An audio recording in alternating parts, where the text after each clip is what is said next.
2021 সালে রক্ত আমরা দিয়েছি, জীবন আমরা দিয়েছি, রক্ত আমরা দিয়েছি। আমার 17 জনকে পাখির মতো গুলি করে হত্যা করা হয়েছে। তারপরে আবার আমাদের বিরুদ্ধে মামলা, গ্রেফতার আমাদের কি করা হয়েছে? বৎসরের পর বৎসর কারা প্রকোষ্ঠে রেখে নির্যাতন করেছেন।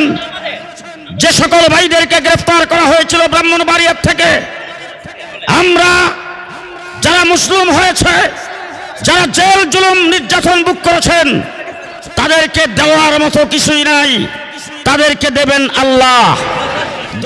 যারা এখানে উপস্থিত হয়েছেন এর কয়েক ডাবল লোক এখনো রাস্তায় আছেন।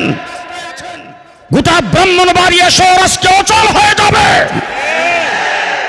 আমরা মুসলিম, আমরা আজকে সমস্ত মুসলমান এই জায়গায় এসে হাজির হয়েছি একমাত্র আল্লাহ পাকের শুকরিয়া আদায় করার জন্য। একটি জগদ্দল পাথর যারা 17 বছর জুলুম করেছে, পেছনের দরজা দিয়ে পালিয়ে গেছেন।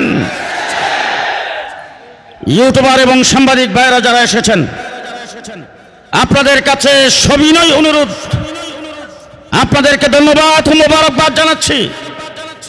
আমাদের এই সমাবেশকে কভারেজ করার জন্য, রেকর্ড করার জন্য, বিশ্বময় সেটাকে প্রচার করার জন্য আপনারা যারা সউদ্যোগে এখানে এসেছেন, আপনাদের শুকরিয়া আদায় করি, আপনাদেরকে ধন্যবাদ জানাই।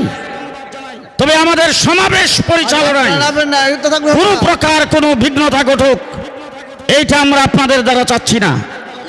আপনারা যারা এই মাহফিলে শ্রোতা হিসাবে এসেছেন, পেছন থেকে তাদের স্টেজে দেখতে অসুবিধা হচ্ছে, এই জন্য আপনাদেরকে অনুরোধ করব সামনের জায়গাটুকু একটু ছেড়ে আপনারা যদি একটু সাইডে যান, তাহলে পেছনের মানুষগুলি যারা হাত উঠে প্রতিবাদ করতেছে তাদের প্রতিবাদ আর করা লাগবে না। আপনাদের কাছে অনুরোধ, আমার ভাইয়েরা, 2021 সালে রক্ত কে দিয়েছে? 2021 সালে রক্ত আমরা দিয়েছি, জীবন আমরা দিয়েছি, রক্ত আমরা দিয়েছি।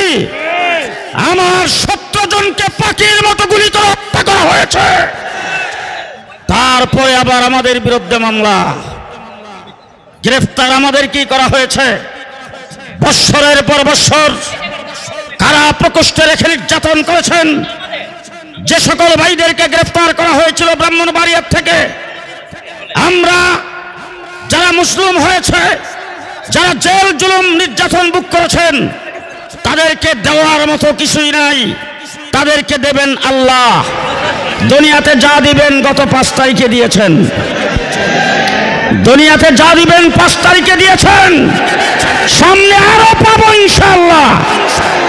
তবে ব্রাহ্মণবাড়িয়া হেফাজতে ইসলাম হযরত মাওলানা মুফতি মোবারকুল্লাহ সাহেব, আজকের সমাবেশের যিনি সভাপতি, হেফাজতে ইসলাম বাংলাদেশের যিনি কেন্দ্রীয় মহাসচিব, ব্রাহ্মণবাড়িয়ার কৃতি সন্তান শাইখুল হাদিস হযরত মাওলানা সাজিদুর রহমান সাহেব, ওনারা সিদ্ধান্ত নিয়েছেন যারা মুসলিম হয়েছে, কারাবরণ করেছেন, তাদেরকে পাগড়ি পরাইয়া দেবেন।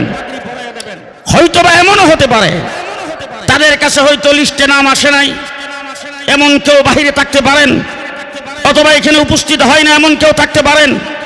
যদি এরকম কেউ বাহিরে থাকেন, তাদেরটা পরে ব্যবস্থা করা হবে। যারা নিহত হয়েছেন, শহীদ হয়েছেন, তাদের পরিবারের কাছে আমরা দাঁড়াবো। 2024 সালে কোটা বিরোধী আন্দোলনে ব্রাহ্মণবাড়িয়ায় যারা নিহত হয়েছেন, তাদেরকে আমরা সম্মাননা ক্রেশ দিয়ে বরণ করবো ইনশাআল্লাহ। সেটার জন্য আলাদা অনুষ্ঠান হবে, সেই অনুষ্ঠানেও আপনারা উপস্থিত থাকবেন। ওইটার জন্য শুধু ক্রেশ প্রদান অনুষ্ঠান হবে, সেই অনুষ্ঠান আমরা করব। এখন মাহফিল পরিচালনার স্বার্থে যারা এসেছেন সকলকে অনুরোধ করব, আমরা সুশৃঙ্খলতা আমরা দেখা যাইতে চাই।